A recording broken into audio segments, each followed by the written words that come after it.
Piyush, can you check if I'm live streaming, or do I need to do anything more? That thing. Oh, okay. Let me check. I think it is live stream.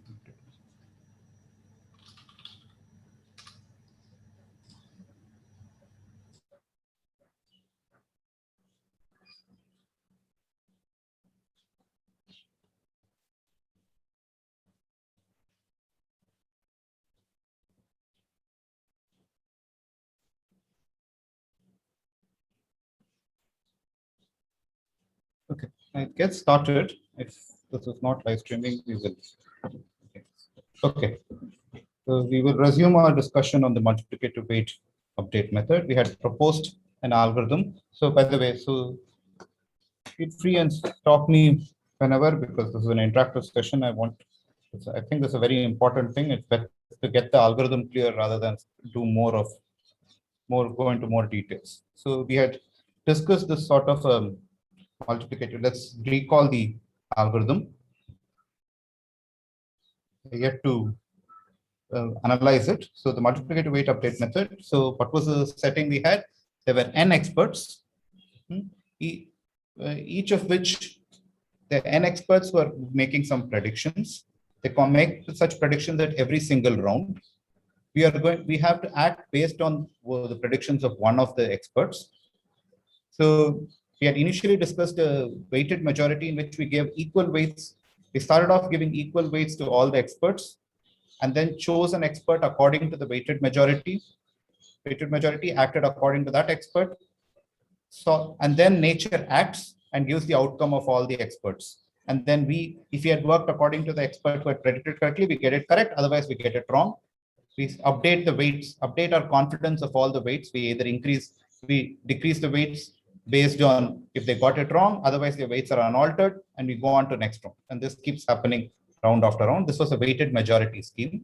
And we saw that this scheme would always have a factor of at least 2 multiplicative laws. That is, the algorithm might perform as we could only show that the algorithm never makes more than around twice the number of losses which the best expert does. We wanted to get rid of 2, and then we realized that a possible way to do this is the randomized scheme, in which we don't pick an expert according to the weighted majority, but pick an expert according to, we toss a coin proportional, an n-sided coin proportional to the weights, and then pick an expert according to this coin. But what we don't reveal to nature is we only toss the coin. We only say the distribution which you are going to pick up. Nature gets to act, and only then do we toss the coin. So the outcome of the coin is not known to nature when nature decides which of the experts are going to. So how did the whole thing go on? So as usual, the multiplicative weight update method M with parameterized by, let me actually change parameterized by, let me change this to an eta, because this an epsilon, because I think eta was painful to keep in. So we initialize all the weights to 1 to begin with. And then as time steps goes from 1 to t, we choose a decision. Rather, we decide this probability distribution. This is capital P. These are all small p's. We chose probability, where each probability is actually the normalized weight. That is the weight of the ith expert divided by the total weight of all the experts. PIT is the sum of the weights. We observe the cause. So actually, I should put over here, we observe the cause, and then, so this is wrong. It's out here, we choose a decision. The decision is chosen with the probability distribution is chosen at step A. The decision is sampled. So let me rewrite this. Not choose a decision, choose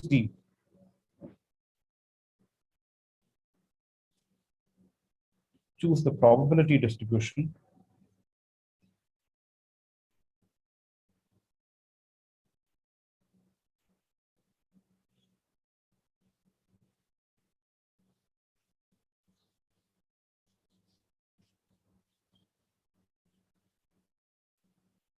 This way, and then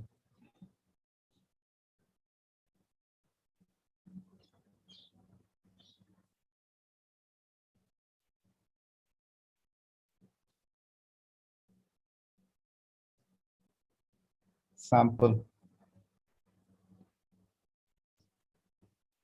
according probability distribution.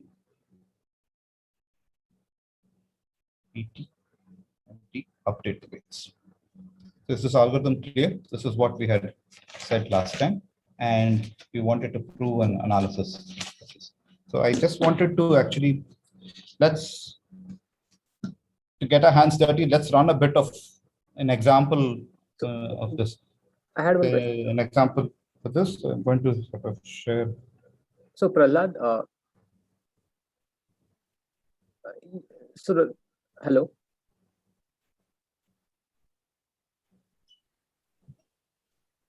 Yeah, I can hear you, Shan. Okay. Do you see my? I think. Prahlad? Okay, maybe his audio. Do you see this? Do you see my browser window? Yeah, can you hear us though? I don't think. Yes or no? I can't hear any. Okay, I see. I'm not able to hear. You're not. Yeah. Okay. Now speak. Yes, can you hear me now? Okay, good. I just had a small question. Sure. So the thing is, so the correct decision is still 0-1, right? It's still Boolean. No. The decisions now we are going to allow them to be. So the decisions are no longer Boolean. So they are making predictions. Each of them is saying to act along some way. There's a cost for the action, and cost for the action is some number going to be between. We are going to generalize it. Previously, we had talked about just Boolean. That is, the cost is either 0 or cost is 1. Now the cost is going to be some number between -1 and 1. It's going to be a real number between -1 and 1. Yes. So the loss is between -1 and 1, but there is something correct. Like there is some correct thing against which we are measuring. So that is still what is that then? Like, there is no correct thing now. There is no correct thing. That is, we do not know what is correct, what is this one. There is, each action has a loss, and what we want to do is minimize the total. We want to come up with an algorithm that gets as so there is a best expert which has the least loss. We want to come up with an algorithm that performs as good as compared to this particular best expert. There is no ideal action in this. Okay. We have set it up in a way in which there is no ideal action. So there is just the notion of a loss, at least loss for every action, and we are going to every expert's action is associated with a corresponding loss, which is a number between -1 and 1. And as time progresses, they incur a total loss. And what we want to do is we want to come up with an algorithm that performs whose loss is comparable to the loss of the best expert. Okay. Okay. So let's just to get our hands dirty, this is some JavaScript which I wrote. Rather, it's a modification of Jeremy Kuhn's JavaScript. So we have, in this example, we have 4 experts based on the rivers on the Gangetic Basin: Alaknanda, Bhagirathi, Chambal, and Dauliganga. Their reward so far, their cumulative reward so far is 0, 0, 0. The game hasn't yet begun. And the start off, they all have equal weights 1, 1, 1, 1, 1. Since the normalized weights is 0.25, 0.25, 0.25, 0.25. And the learning rate, eta, which we called eta last time and which I'm going to call epsilon this time, is what I'm going to call it 0.2. And we will see the performance of both. Sorry, this is not WA, this should be weighted WM. It's the weighted majorities performance, and also the multiplicative weight update weights.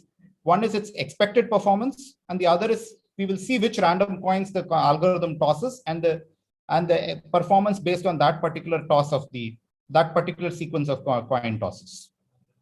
Okay, so this one is the expected performance. This is averaged over the random coin tosses. This is a particular sequence of random coin tosses which this particular run is going to do. So okay, so let's start off with, you have round 1. So let's say, notice that at this particular point of time, the weighted majority function is going to pick up the one of the maximum. So it's going to pick one of them, and it's going to break ties by ordering from left to right. So it's going to pick up Alaknanda, the weighted majority function. The way I written it, it breaks ties by picking the leftmost one, so Alaknanda, whereas the multiplicative weight update method is going to toss a four-sided coin with equal probabilities each and pick one of them. We don't know what it has picked. All that we know is the distribution so far. So let's say we gave 0.4 loss, 0.5, 0.9, and 0.1. Now the weights get updated. So right, by the way, so I changed this one for this one. These are all rewards. These are not losses. These are all rewards. These are not losses the way I have written them in the code. So everywhere, instead of like in the algorithm, wherever we had this the 1 plus epsilon, it would, instead of a minus epsilon, it is a plus epsilon. Plus epsilon. Yeah. The weights increase each time. That's why the weights have become 1.08, 1.10, 1.18, and 1.02. The Chambal who had the largest reward is the one whose weight increased the most. Right. Right. And so now you know for round one, previously we had this we get to know only at the end of it. After the round, we know that weighted majority picked Alaknanda. That of course we knew always, but the random coin tosses we get to see after the round has been played. The WBM actually had picked Dauliganga. Among the four-sided coin, it had picked Dauliganga as this one. So now you go ahead.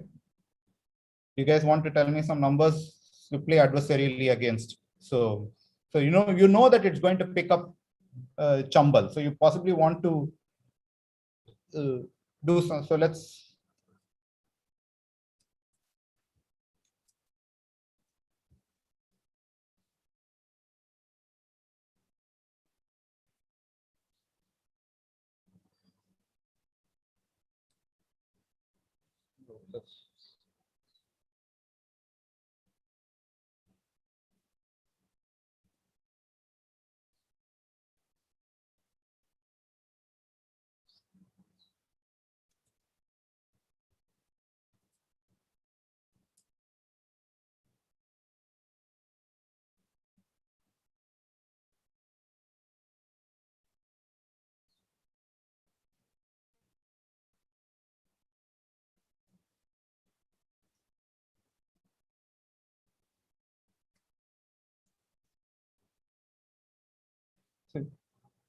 Notice the best algorithm is actually at this point, the best expert is Alaknanda, which accumulated to this one of 3.4.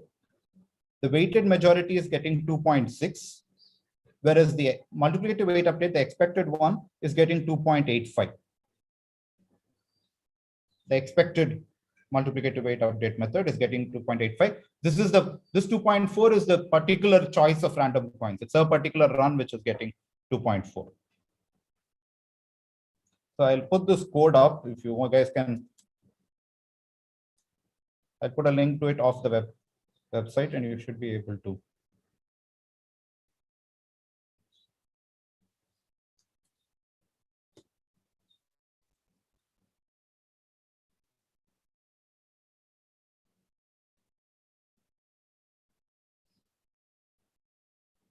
Okay. Okay, you get the feel of what's going on here. Any questions on this? Huh?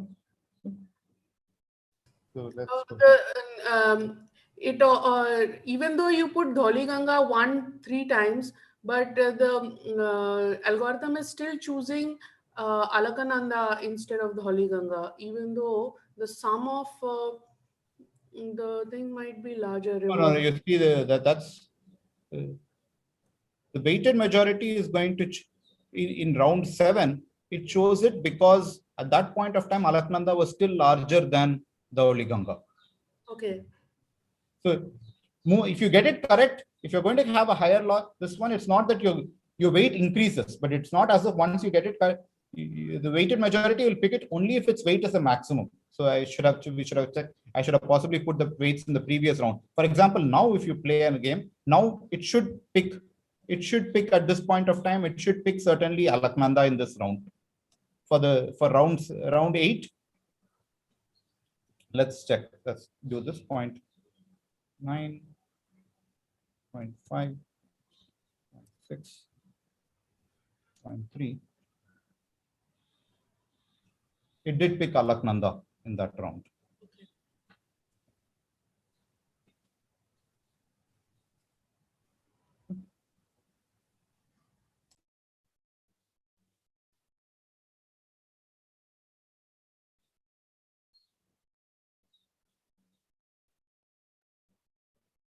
Okay.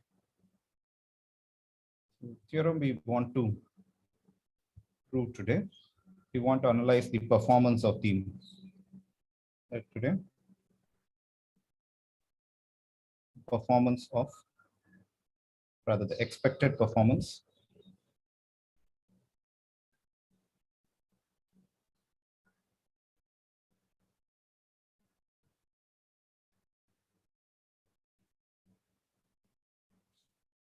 of the multiplicative weight update method. Epsilon. And this is epsilon.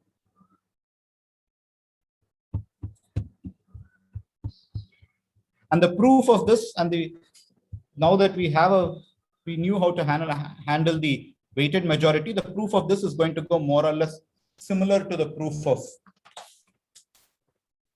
this one. So the theorem so we defined this notion of loss at a particular time step. This is loss at time step t. This is what? This is summation I going from 1 to n MIT times PIT. So this is the inner product between the vectors MT and PT. And LT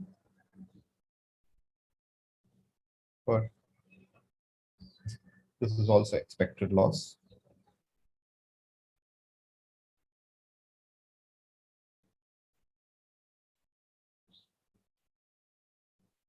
Up to time t.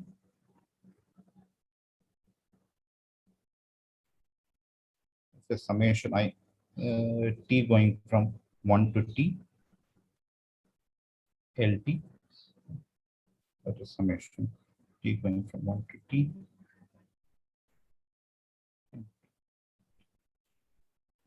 Okay. And the theorem which we had mentioned last time is the following theorem. So assuming all costs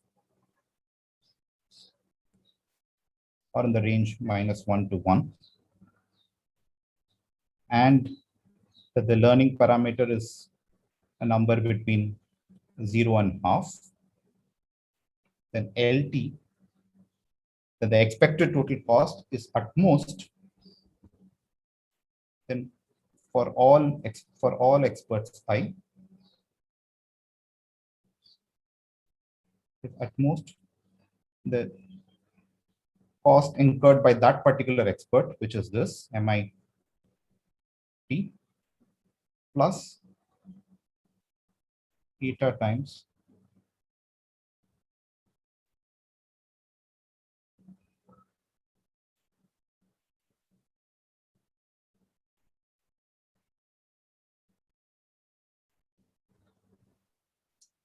epsilon. Yeah, epsilon.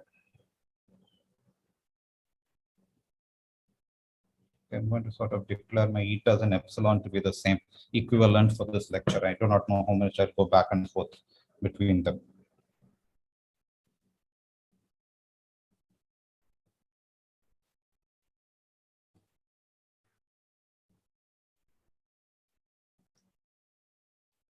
So this, let's just a couple of remarks. Let's do a couple of remarks which we could before we go into the proof. So if all the MITs were actually in the range 0 to 1, that is, there were no gains. The losses were all just this one. They didn't put -1. And the reason I put -1 is this proof is more general than what would give you. That's why we gave it. But previously, we were just talking about losses. Then this above bound, then LT is just turns out to be less than or equal to 1 plus epsilon times summation I equals 1 to t MIT plus ln n by epsilon, which is what we had. We wanted to get as close as to the minimum expert, and we almost get it. 1 plus epsilon. Okay. So when there are when the loss function includes both losses and gains, this is not what we see here is not MIT, but absolute value of MIT, and you'll see this while running the proof. This is what the proof will give us. Okay. So when you have gains and losses, then what you get is the thing got by the minimum expert plus an extra additive factor epsilon times. What is the additive factor? Is the absolute value of the total losses, whether positive or negative, of all the of that particular best expert, plus this is other log n by epsilon. Now, this is remark 1. Remark 2. Now, if you knew beforehand, the number of steps,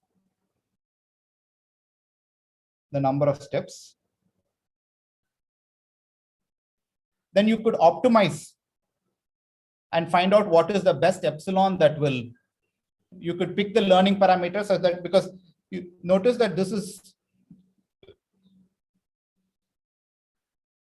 the smaller epsilon is, this additive factor is lower. The larger epsilon is, the smaller epsilon is this, these two additive factors, these two additive terms play against each other. So if you knew the number of steps, you could sort of trade off them and find the best epsilon that you would, the learning rate that you want to have a priori and set it up. If you knew, if I can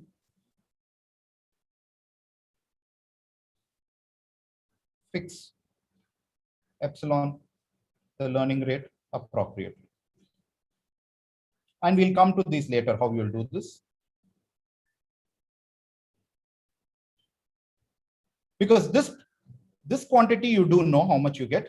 This quantity, you'll have to put an estimate on it and figure it out. Let's leave that now. But now let's go into the proof of the.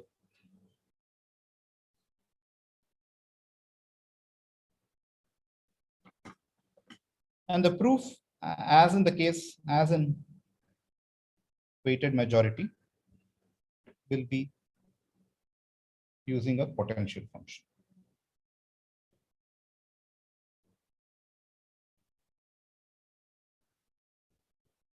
And in fact, it's going to be the same potential function. We'll define the potential function phi of t, which we already defined in, now actually it's there in the algorithm. It's weight I of t, I in. Okay. So now let's see what happens to phi of t plus 1 in terms of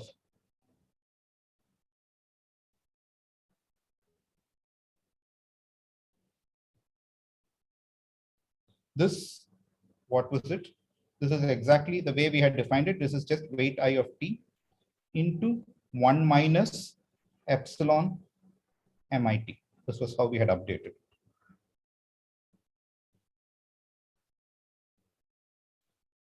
And I'm going to write this as phi of t, just collecting all the ones. That's just phi of t. And the other guy is minus epsilon phi of t into summation I in n MIT times PIT. I'm just writing WIT as PIT by phi of t, and you get this. People with me? So this is just, how did you get the PIT here? How did I get WIT? What is PIT? PIT is just WIT by phi t. Okay, sure. Yeah. That's all I have done. So I want to write everything in terms of fees and p's. I'm getting rid of the w's. That's all I have done. So this is phi t into 1 minus epsilon. And this is just the inner product function which we had written before at the time of the t time step. So this is how this is changing step by step. And here I can just use, so I'm just going to use the fact that 1 minus epsilon x is less than or equal to e power minus epsilon x. So this is just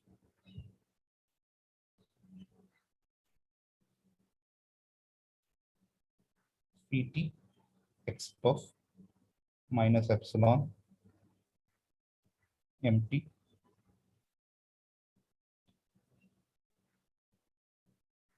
So what do we get at the end of this? And the reason to do this is that now it has a nice multiplicative feature. So phi t plus 1 is less than or equal to phi 1 times x puff minus epsilon summation t going from 1 to t mt pt.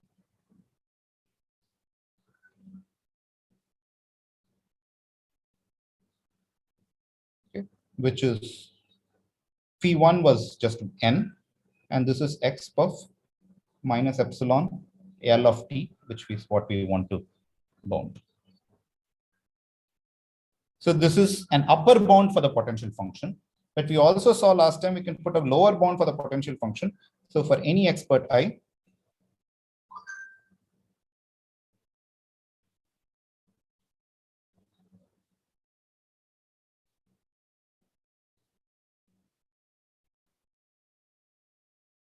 Pt plus 1 is certainly greater than Wit plus 1, which by definition is Wit into 1 minus epsilon MIT.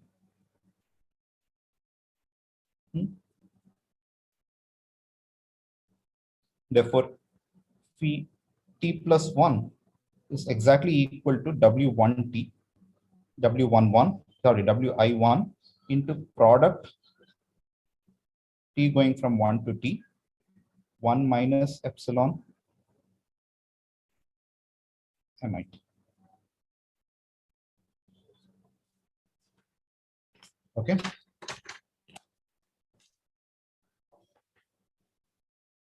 Now we want to give proper upper and lower bounds for this quantity. Notice the way we have set it up, the some of the MITs are positive, some of the MITs are negative. I want to put a lower bound on this. So we will sort of use these sort of lower bounds. 1 minus epsilon x is greater than 1 minus epsilon, sorry, 1 minus epsilon to the power x if x is in 0, 1, and 1 minus epsilon x is greater than or equal to 1 plus epsilon to the power x if x is in minus 1, 0. These are, you can check these identities. So now given this, go back to this. So this quantity is greater than or equal to, I want to say it's greater than, so Wi1 is 1. It's the product over all t's which are such that MIT is greater than 0. In those cases, it's going to be 1 plus epsilon. Sorry, it's going to be 1 minus epsilon to the power MIT. And for the products for those t's for which MIT is less than 0, I can put a greater than 0. This is 1 plus epsilon into minus MIT.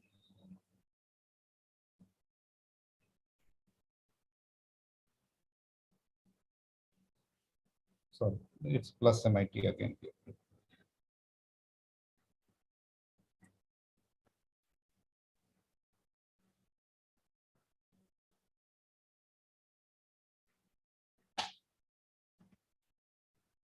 Okay.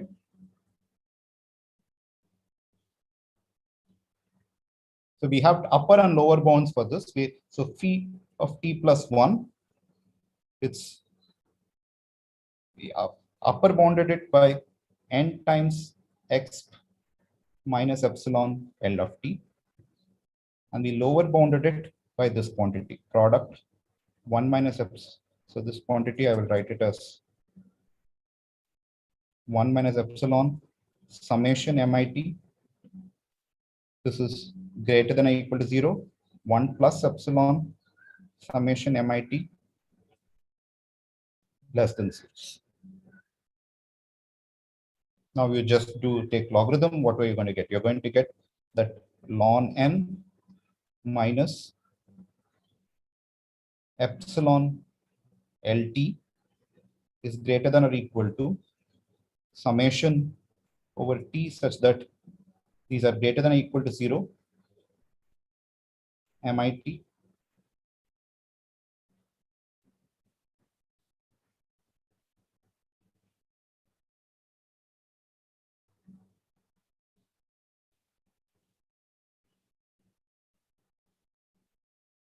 Eta.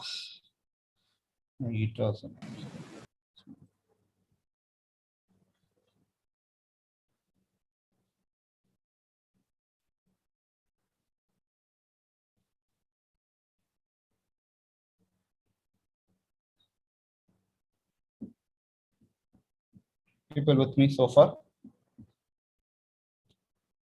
I'm just going to rewrite. So LT is less than or equal to ln n by epsilon plus 1 over epsilon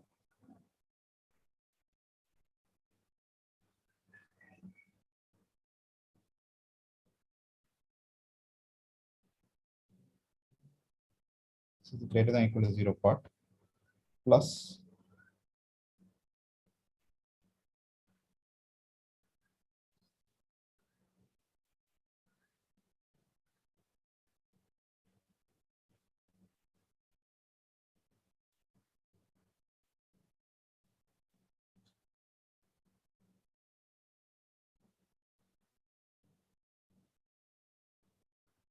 I hope I got things correctly. 1 second. Let's see. I got everything correct. There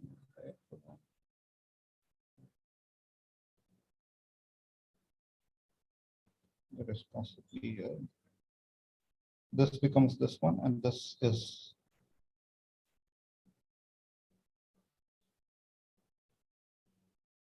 there's a minus sign over here.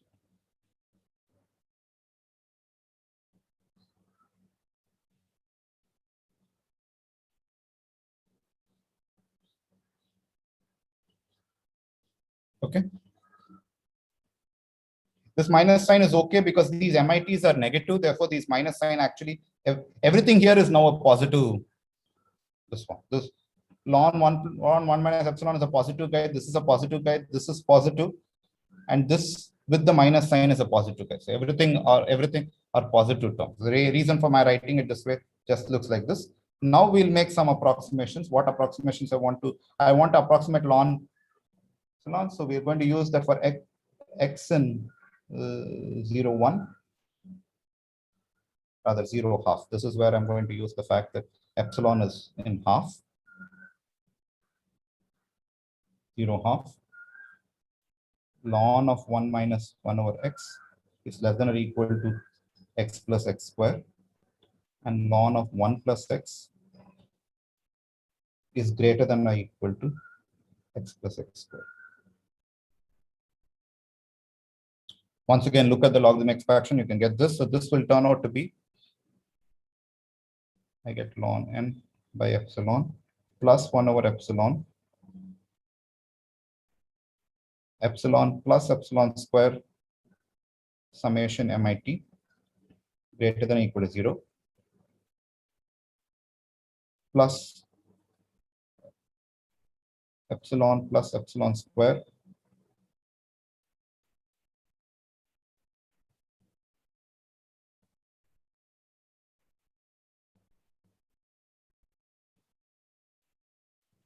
less than 0. Check this out. What will happen is we just get summation MIT. This will just be this will be over all t, and this will have an extra epsilon times summation t. You'll look at only the absolute values.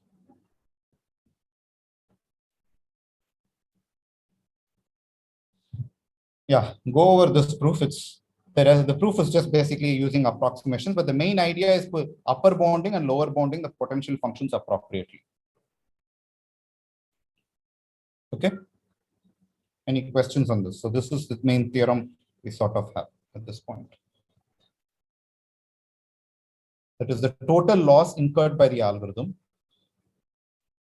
is at most the loss incurred by any expert plus these two additive terms. This is just an epsilon times the absolute sum of the losses by that expert plus a log n. This is an additive term depending on how many experts are there. If there are several experts, you're going to pay this log n by epsilon penalty.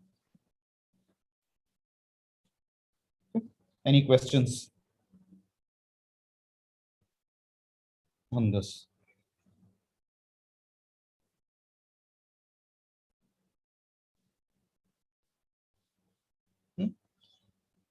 So let's just quickly write a corollary. No, notice that this above thing is true for every, the above theorem is true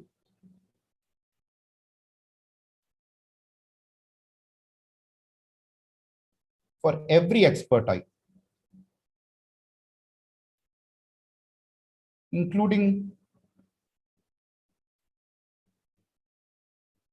the expert that makes the minimum loss. So usually we'll compare it against the expert that makes the minimum loss, but sometimes you might want to compare it not just against an expert that makes the minimum loss, but against some distribution on the experts. For instance, what we would want to write is a statement of this form. So the immediate corollary of this is let P be capital P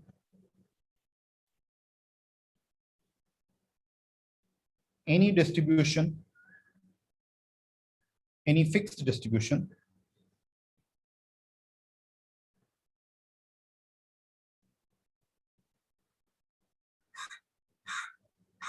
on the n experts.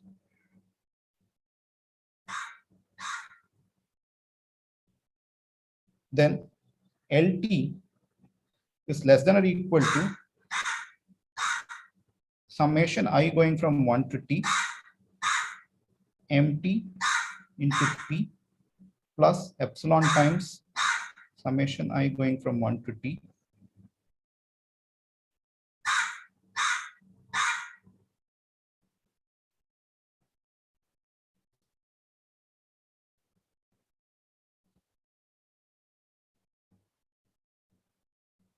This is just a convex combination. I'm just taking a convex combination of the previous statement was true for every single expert. I'm just taking a convex combination of that previous result over all the experts based on the fixed distribution P.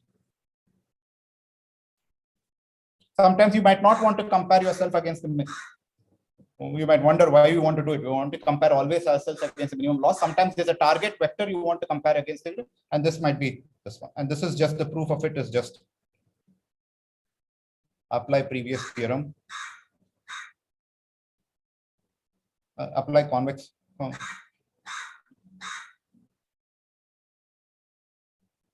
combination with respect to P of P.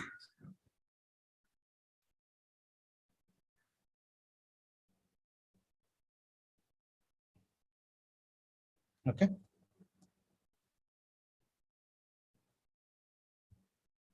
Questions?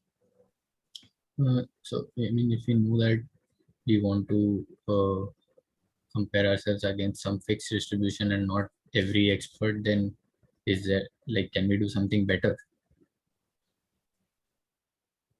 And more, I mean, more in general, like in this general abstract framework, we know that this is the best we can do. And as you said, there's also, so even for randomized, do we have lower bounds, just like determined? Yeah. So we will do the lower bound. I might not get to it this lecture, but we will show that there is a lower bound. That is basically, this is the any randomized algorithm will incur a loss, and basically this is the best one can do.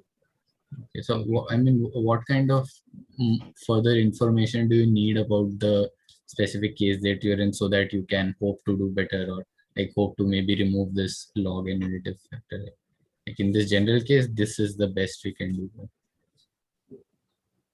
No, there you need to know, for instance, if you want to target again, what is it that you, when we go to specific problems, right now I'm talking at a very meta level. When we come to problems, this might become more clear as what can one possibly exploit in the specific settings. We will see one particular example, hopefully by the end of today's lecture. Okay. But come to these questions, because possibly from the end of today's lecture to for another 2 lectures, we will just see instantiations of the multiplicative weight update method for various other problems. So we are going to tell that we're going to talk about some problem. It might not look like the multiplicative weight update method, but we'll instantiate it. We'll come up with n experts over there, and then to solve the algorithm using this meta MWEM approach. Okay. Now, one thing which I wanted to mention as a side is There's something called the hedge algorithm, which is also commonly used. It's a different weight update. It's very similar. It's very similar to the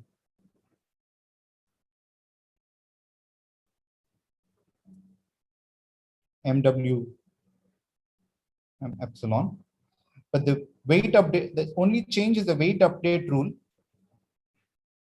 is slightly different. So in MW epsilon, in the multiplicative weight update, the way we had defined was weight of the ith expert at time t+1 is said to be weight of it into 1 minus epsilon MIT. This was how we had set the weight update, this one. In the hedge algorithm,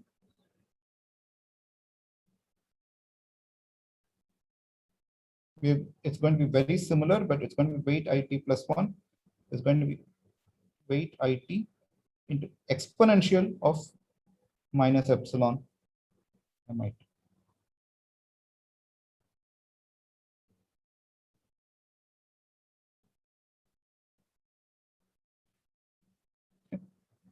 For very small epsilon MIT, these both are the same, but otherwise, and you can prove a similar theorem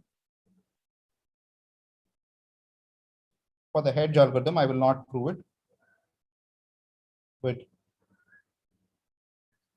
which says the loss is less than or equal to summation I going from 1 to t.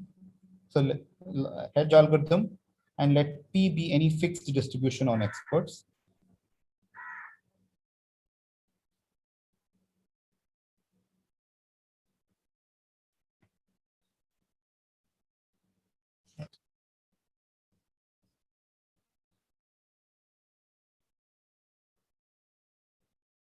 Sorry, let's not fix this. Let's write it in terms of I being any expert.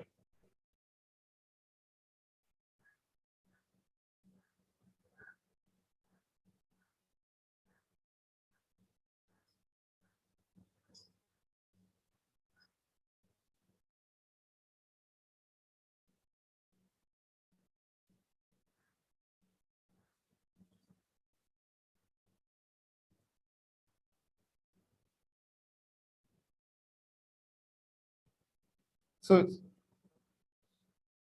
it's pretty similar to this one in the sense that it's almost the weight of the ith expert plus this ln n by epsilon. The extra epsilon additive factor is a slightly different term.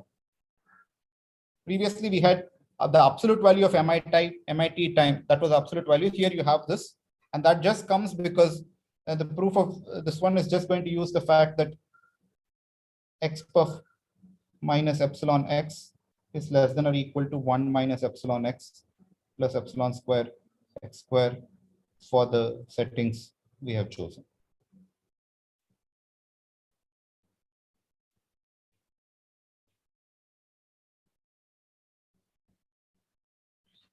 So you would see the hedge algorithm at some places. The multiplicative weight update method, they actually define it multiplicatively. They define it to be each time reduce it by this exponential factor rather than multiply it by this 1 minus epsilon m.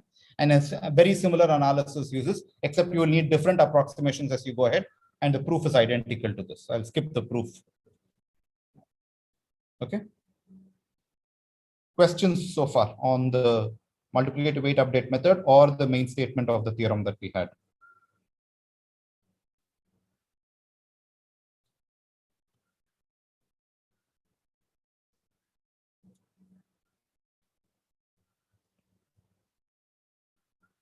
So what I will do next is before going into an application, before going into a particular application,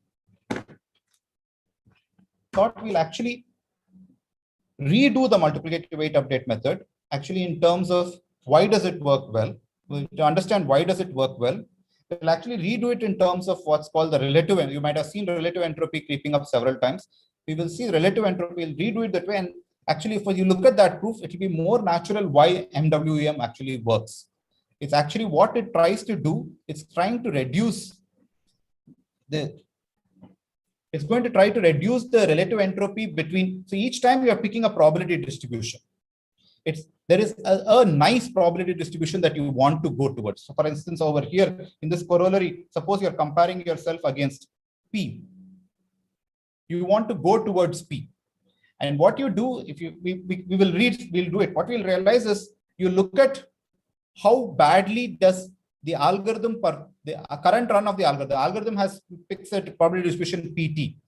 There's a right distribution, which is P. How badly does the algorithm perform with respect to this? If the algorithm performs badly, the multiplicative weight update method will automatically move. It will update the probability such that the relative entropy between P and PT will constantly keep on decreasing. So eventually you will be going, so you will notice it. So right now it seems very vague. So I'll restate the whole algorithm in terms of relative entropy and do it, and then prove it, and then you'll see it's much more natural that when in that language than in the current, just trying to find out why you are doing this update of weights. Okay. And I'm going to make things a little more general too at this point of time. So what is the algorithm doing? The algorithm at each step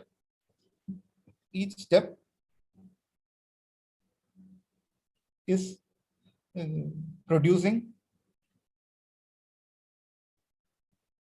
a probability distribution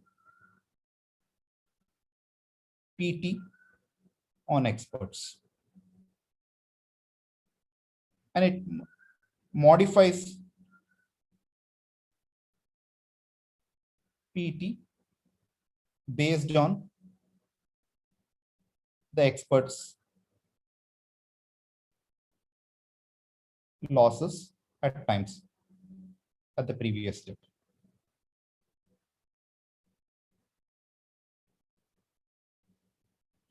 This is how the algorithm performs. But suppose we added this one, that is, suppose P was a set of all feasible probability distribution. This is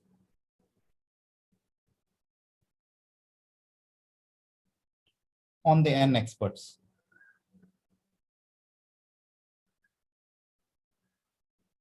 So it's and the PB, some closed convex set of the space 0, 1, N. So we've been working so far we have been working with P being all possible feasible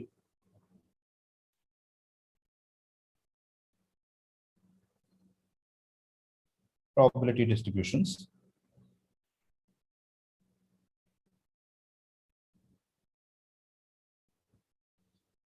But there could be scenarios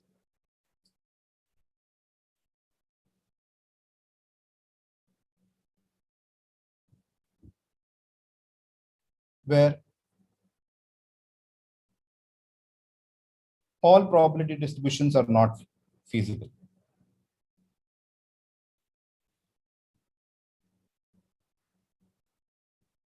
And the algorithm is allowed to, and the algorithm must act only according to some P and P. So there might be cases which happen this way. That is, the algorithm each step comes up with a probability distribution. Suppose I'm curtailing the probability distribution. I say, oh, this is the only possible probability distribution the algorithm is supposed to work from. And we'll see these are more motivated from the applications.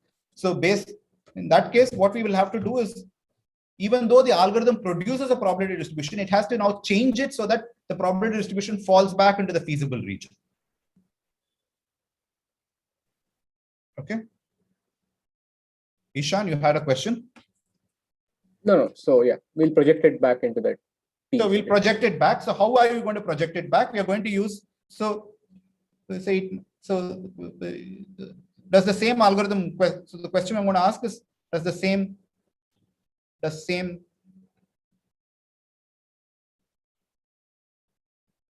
MWEM epsilon work?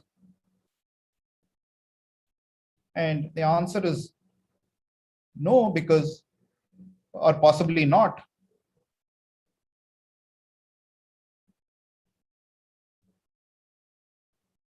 As PT, the distribution variance might not be in the feasible region. So what we will do, so we will project PT into, and I say what I mean by this project. So we'll come up with some PT, we'll project it, and we will use relative entropy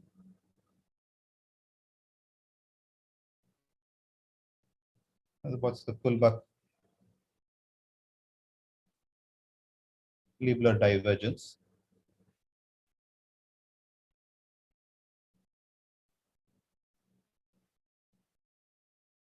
to do this projection.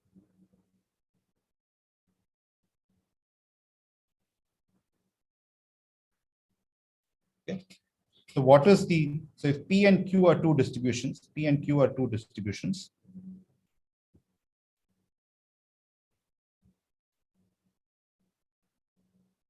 on n experts.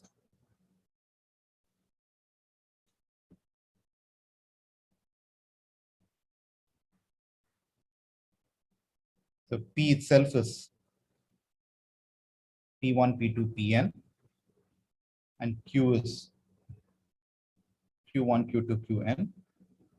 The relative entropy between P and Q, sometimes written as a KL between P and Q, is seen. This is just summation Pi ln Pi by Qi.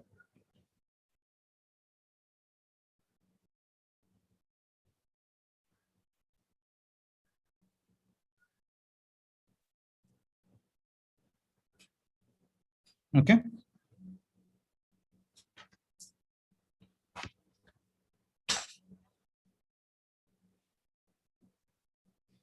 So the only difference, if you have seen relative entropy before, the one possible difference is I'm going to be using ln to the base e over here than base 2. You might have seen it with a base 2. This only changes it by a constant factor. Just because we will have exponentials quite often here, it will be convenient for us to work with this relative entropy rather than to the base 2. So you might have seen, if you've done an information theory course and all, typically they would use log to the base 2 rather than log to the base e. I'm going to use a natural logarithm over here. Be more convenient for us.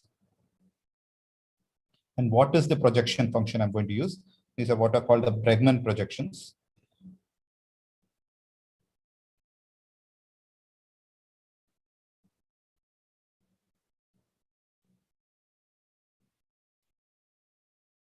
So there is some convex set P, and I have a probability distribution, say P hat, and P hat is possibly not necessarily in P, and I want to sort of put it into P. I want to get this should be the projection of P hat. I want to find out what this is. So the projection of P hat. So P is any probability distribution.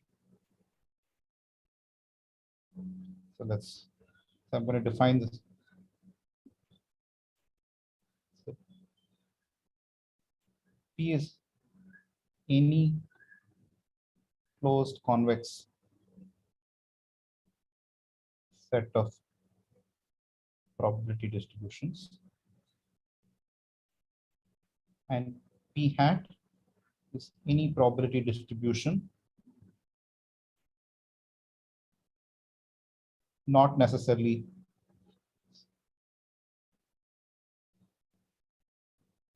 so the interesting case will actually be when P hat is not in this one. The definition will ensure that if P hat was in P, the projection will be P hat itself. So how am I going to define the projection? The projection of P hat in P is going to be the argument over all P's in P hat that reduces the relative entropy between P and P hat. You're going to take all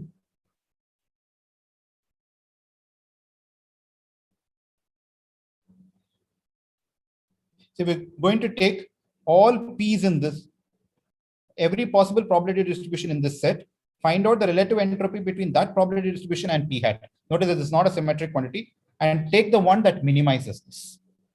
And that's going to be the projection function which you're going to define. This happens to be, this is a convex, it's a convex function, and hence can be obtained using convex optimization.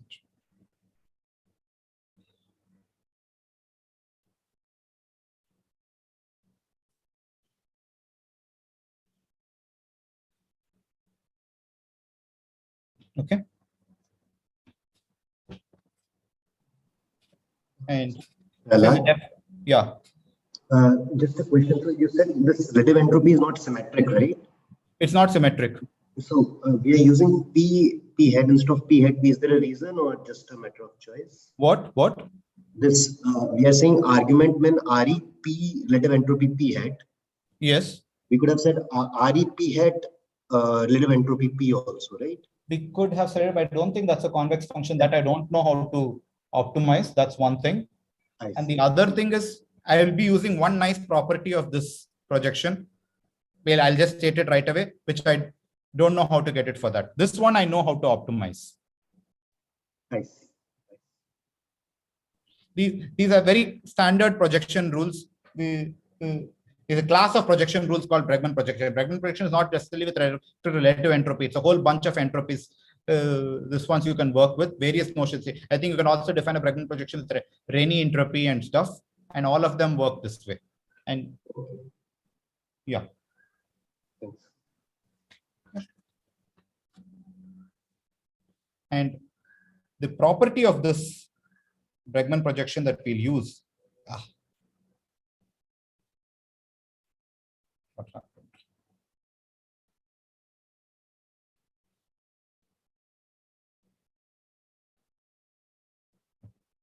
The property of the Bregman projection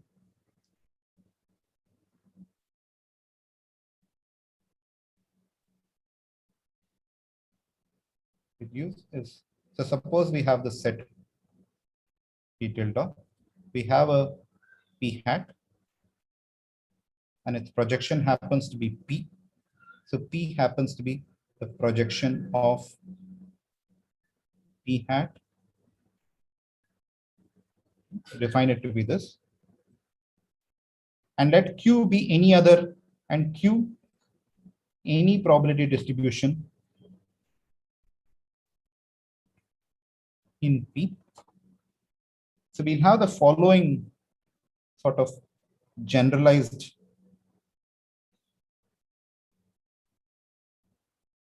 Pythagorean inequality.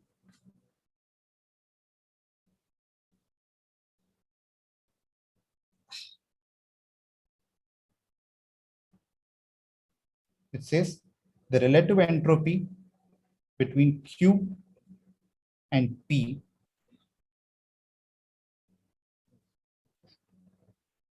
plus the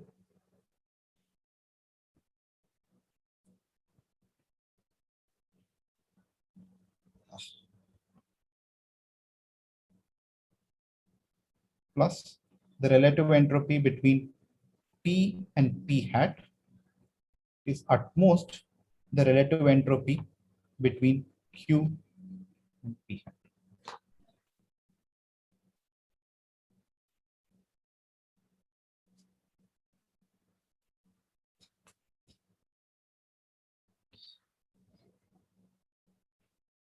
So it's sort of,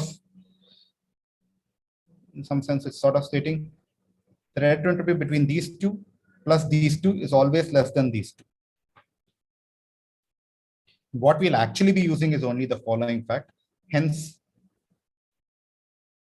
relative entropy between Q and P is less than or equal to relative entropy between Q and p hat. That is, when I go to the projection, the relative entropy between these two, certainly the relative entropy between these two is smaller than the relative entropy between these two. This is all the direction that we will be using. Because RE is non-negative. Okay.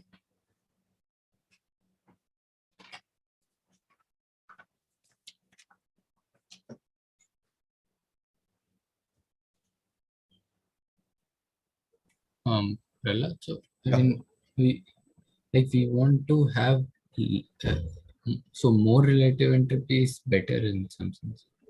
No. You want to so think of Q as going to be the target distribution I'm going to compare myself against. So relative entropy being 0, if two distributions, so let's actually go back to the definition of relative entropy.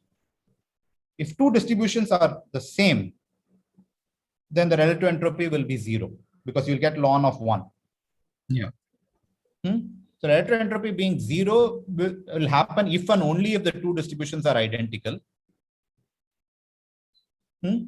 If Qi puts support on some, if Pi puts support on something which Qi does not put any support on, the relative entropy becomes infinity. Yeah. Yeah. If which one should, if Qi is always supported on the things which, if Pi is always supported on things which Qi are, it's a finite quantity, and you will get this, and it will be, and you can look at how this behaves. But it's equal to 0. The smaller the relative, it's not a distance, but the smaller it is, it's sort of telling you that P somehow behaves closer to Q.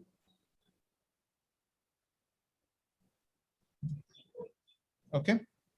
Yeah, because the generalized inequality, it seems to say the opposite of what we usually expect, like something in triangle inequality. No. It says if you are the projection fact. So this is very specific about the. It's not true of any other in this one. It's true only for the projection. It's true only for the projection. It says if I'm looking at Q versus P hat, the worst this one is got by Q versus P. That more or less captures all the this one. The projection function has this. Basically, this is like, it's, if you look at it as if relative entropies, these were the squared distances, it says this distance is equal to the sum of this squared distance. This squared distance is, because in the usual, if you look at the Euclidean projections, this squared distance is equal to sum of these two squared distances. So this squared distance is always greater than or equal to this squared distance. It's, if it is a projection, if it is a Euclidean projection, it's something similar to that. It's the same quantity is happening over here. If it is a projection function, it has this property. Okay. And even in the Euclidean projection, that's true only when P happens to be the Euclidean projection. It's not true for other P's. If this P was the Euclidean projection of this onto this, then it is true that the squared distance of this is always greater than the squared distance of this, because this guy is going to be a right angle triangle. And that's why this is called the generalized Pythagorean inequality. Okay. This is true only if P is, this is true only if this, and this is an important assumption over here. It's not true for any P. Okay. So given this, let's just, I want to write down the multiplicative weight update method in terms of relative entropy.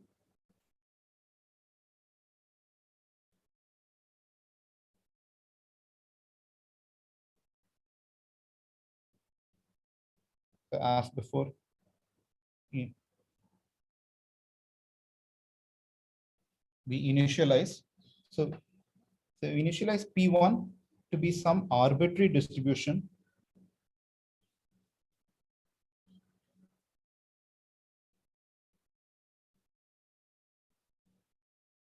in P. Right now, I do not know the all ones distribution is in P. So we pick some fixed distribution and we are going to start with that distribution. It doesn't matter. Everything will be in terms of P1. So I don't know. So this is what I'll do. Then 2 for I going for t going from 1 to t.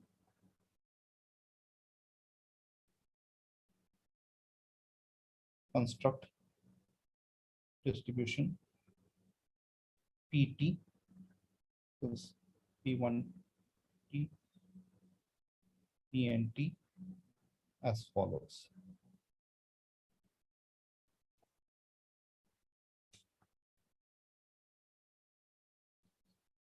No. Let's before that. So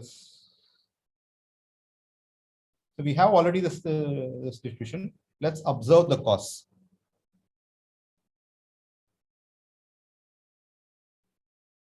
Observe costs mt,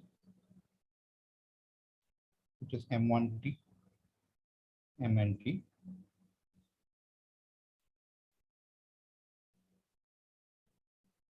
Sample according to pt. Sample according to pt. And act accordingly.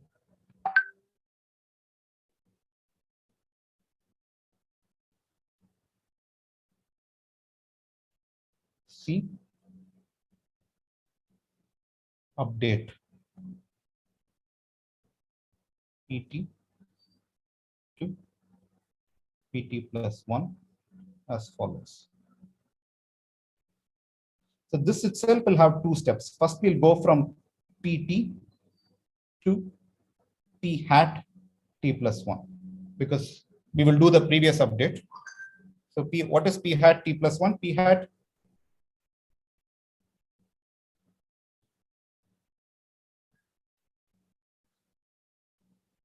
one, the ith guy will just be pi of t into 1 minus epsilon mit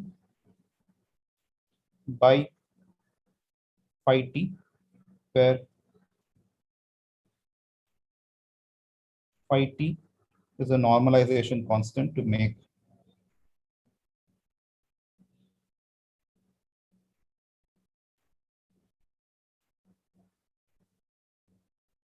p hat t plus 1 into a distribution. And then we'll set pt plus 1 to be the argument, the projection vector, basically the projection of p hat t plus 1. It's the same thing as before. Okay.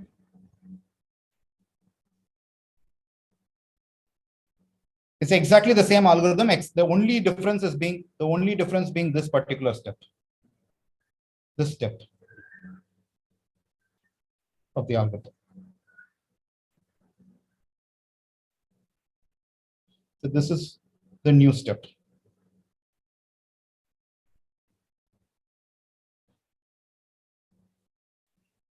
Okay.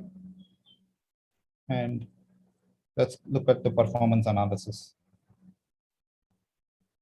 This.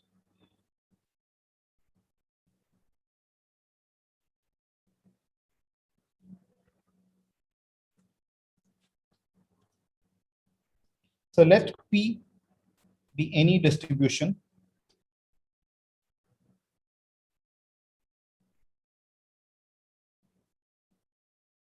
in P.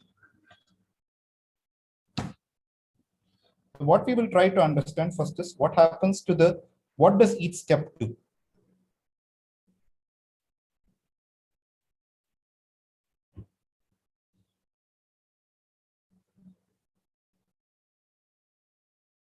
How does each step alter this? Okay, so what we will look at, let me state it a little more. So each step, what we will do is the following. We will observe how this quantity, how the relative entropy between P and PT varies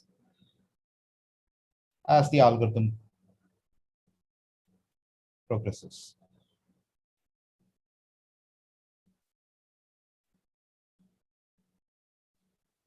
So in particular, we will use this quantity as our sort of potential function. So let's look at what happens to RE P hat T plus 1 minus RE P T.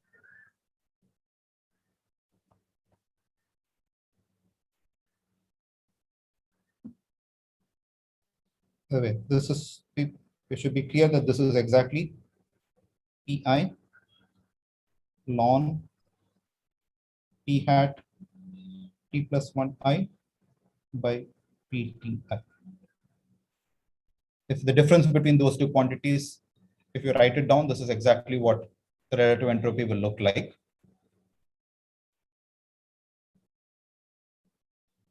People with me so far?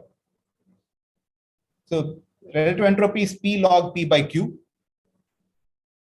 In both of them, the upper thing is P is the same thing. Therefore, the ln P will vanish. So all you will get is P. So I'm writing P ln P by Q and P ln P by R over here. So all you get is P ln R by Q is what I will get over here. In fact, sorry, the other way around. Have I lost people?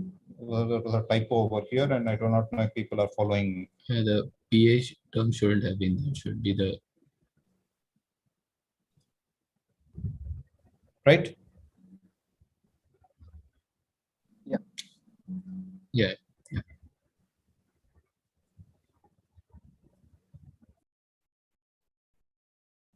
But this we know. Pi hat T plus 1 is exactly this.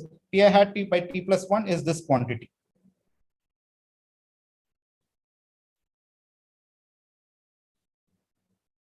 So this is exactly equal to ln Pt by 1 minus epsilon MIT. Okay. And we'll use similar, we'll use exactly the same. In fact, if we'll all the this ones will all the inequalities we'll be using will be almost exactly the same inequalities as before. For instance, we'll use these two inequalities. Which one?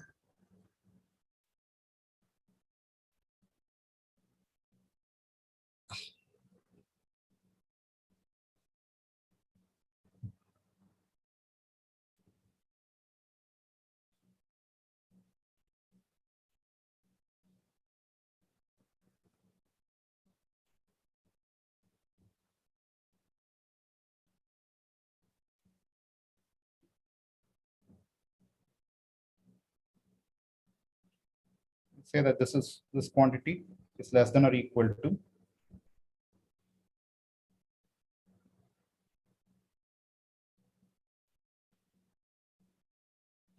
summation I and n. Actually,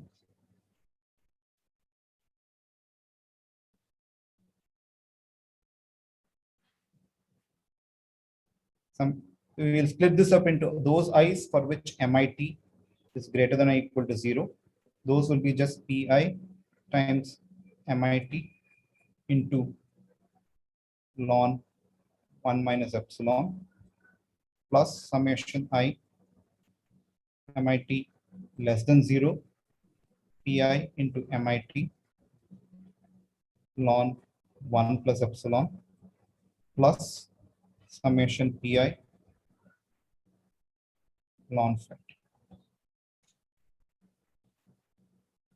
This is exactly the same quantities. If you look at this, this will just turn out to be, and we'll once again we'll put the same other. It's in fact the proof is going to go identical to the other proof. If we observe, if we're going to then use these inequalities.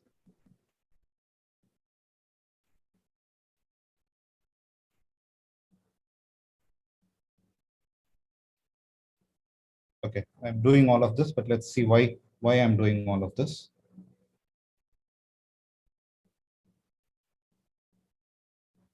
This will turn out to be epsilon times summation empty P plus epsilon empty, not empty, this is T.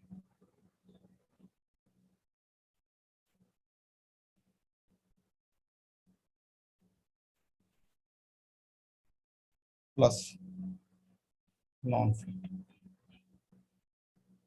And let's just look at what is ln phi t of its own. Ln phi t is ln of, it's a normalization factor. It is, so it's exactly, it's a thing to be normalized. So it is summation I in n PIT 1 minus epsilon MIT. This is ln 1 minus epsilon PIT MIT. This is ln of 1 minus epsilon PT MT. This is less than minus epsilon.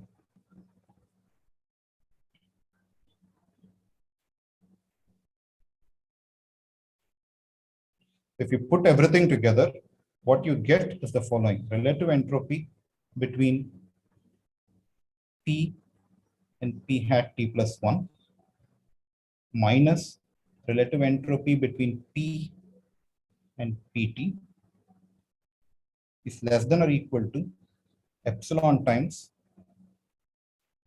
MT P plus epsilon times T P.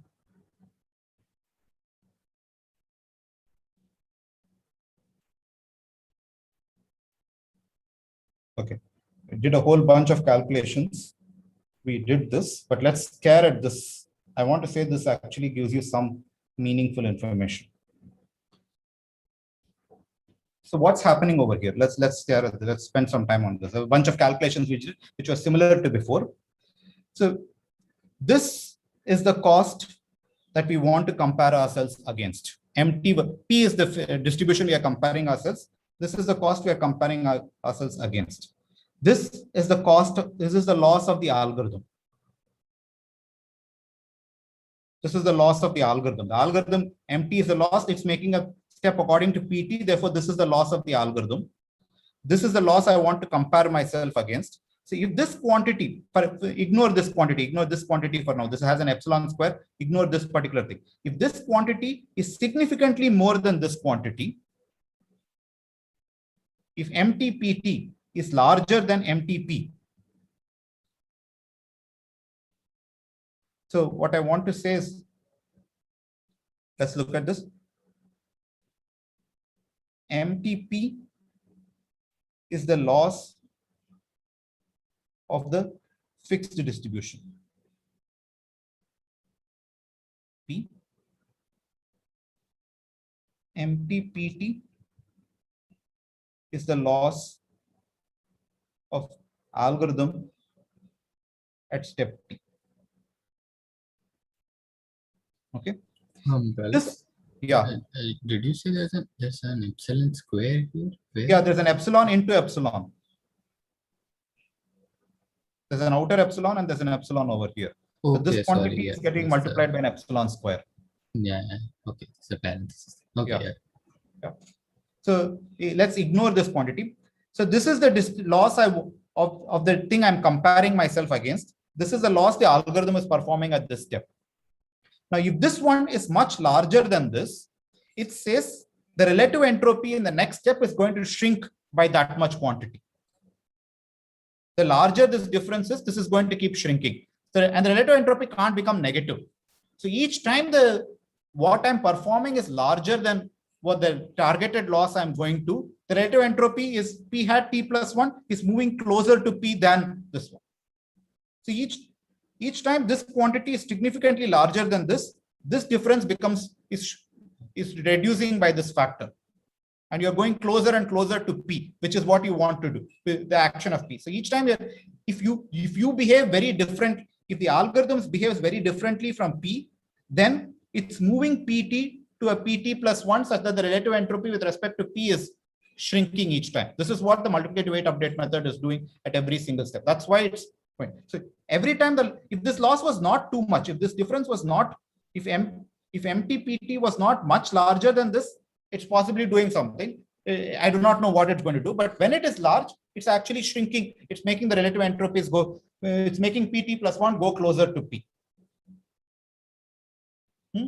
Of course, this you can all say this was with respect to PT plus 1, with respect to P hat and not PT, but then you'll just use the Bregman projection rule. What's the Bregman projection rule told you? That it told us this fact.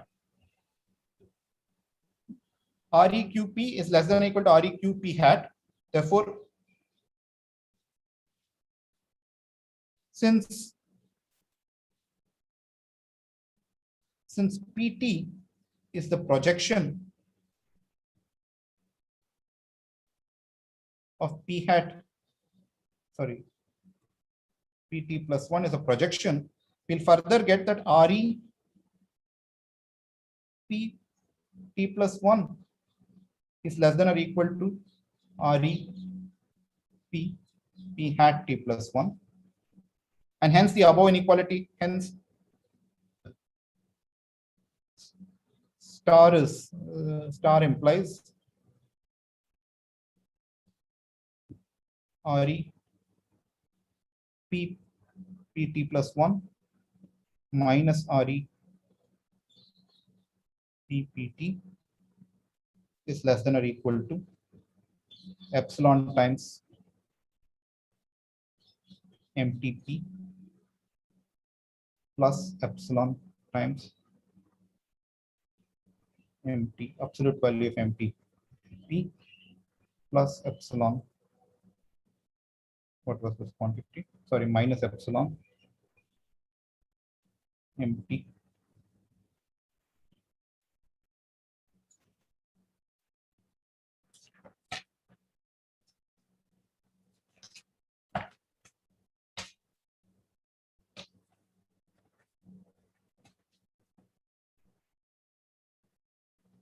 So just rewriting.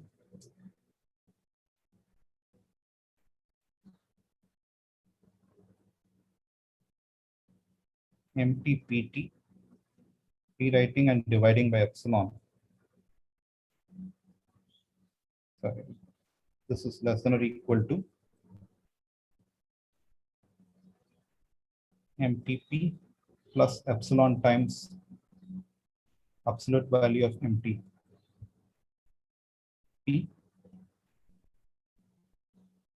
plus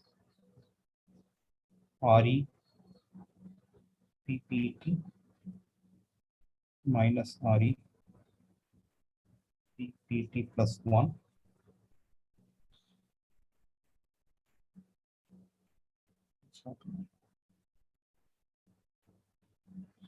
by epsilon summing over T going from 1 to T. We get the loss at time step T equals summation I going from T going from 1 to T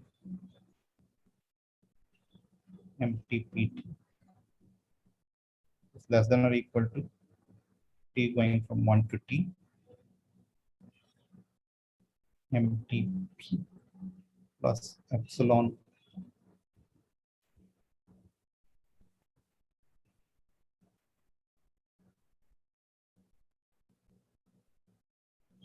plus just the relative entropy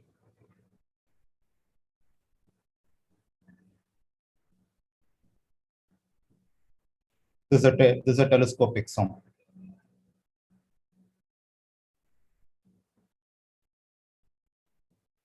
Okay, and this quantity is relative entropy is always positive. Therefore, you have the following theorem. So the multiplicative weight update method with respect to relative entropy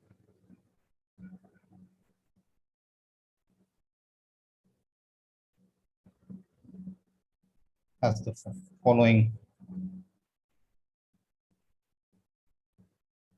performance.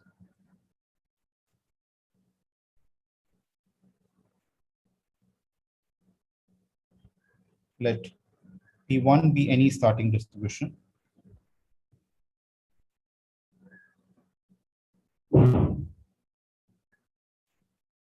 And P any distribution, any fixed distribution, both in P. Then L of T is less than or equal to summation empty P, T going from 1 to T, plus epsilon times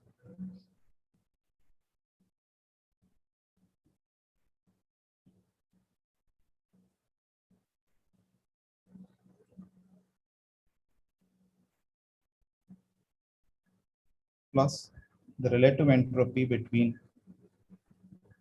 P and P1.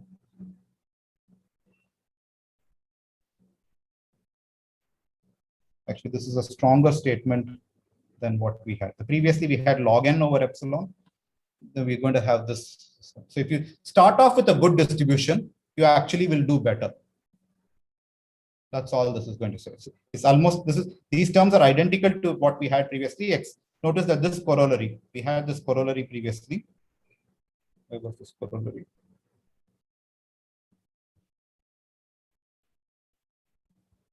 We had this corollary previously. LT was less than this quantity, plus this is the loss against the fixed distribution, plus some small additive epsilon square, plus ln n by epsilon.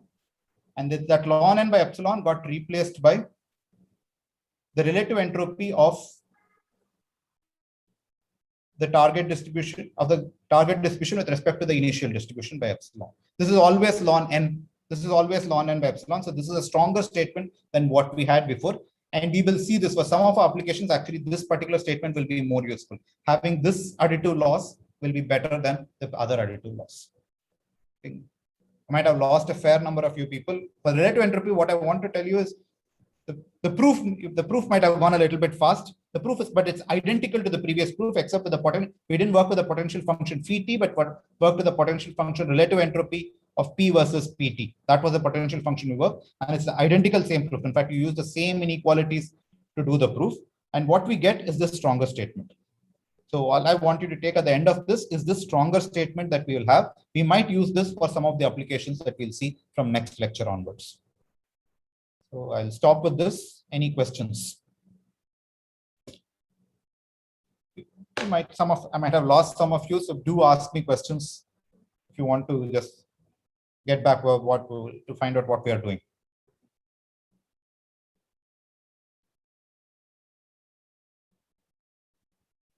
So is the relative entropy thing also there in like in Aurora and Kale? Yeah, it's also there in Aurora and Kale. Yeah. Right now, everything I'm doing is from the book. Is this one? I will let you know if I'm ever deviating from that. Right. Today's lecture is fully from it. Last time's lecture was from a mixture of 3 different sources, but today's lecture is completely from Aurora, Hazan, and Kale survey.